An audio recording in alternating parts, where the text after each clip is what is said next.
Mga bro, usapang armor tayo ngayon, kasi panahon na talaga para mag-retire ang mga luma nating Simba at Commando A pieces. Don't get me wrong, matagal nilang nasuportahan ang ating tropa, pero sa totoo lang, outdated na sila para sa mga hamon ng modern warfare. Kaya ang tanong, bakit hindi natin i-consider yung M117 galing US bilang replacement o complement? O mas bet ba natin bumili pa ng mas maraming Guarani? Actually mga bro, kaya naman natin makakuha ng M117 mula sa US sa ilalim ng Excess Defense Articles o EDA program. Simple lang ang kailangan, makipag-usap tayo, ipakita nating seryoso tayo, at ipakita rin ang willingness to pay or share in logistics.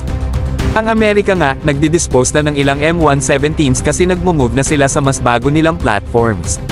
Kung maagap tayo, baka makachamba tayo ng matinding deal. Ang M117 mga bro, hindi siya pinakabago pero subok na sa labanan, matibay, reliable, at swak para sa convoy protection, urban combat, at counter-insurgency operations. Para sa presyo ng EDA plus konting upgrades, solid na upgrade na agad para sa mga lumang Simba at Commando natin. Parang second life ng armor assets natin, ready for deployment agad.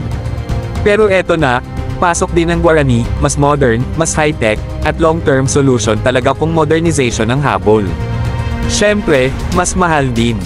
Kaya ang strategic na sagot, why not both? Gamitin ang M117 para sa immediate replacement, tapos gradually mag-transition tayo sa Guarani para sa future-ready mechanized force.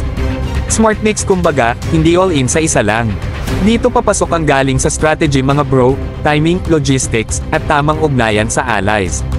Kung may EDA opportunity sa M117, sulitin natin.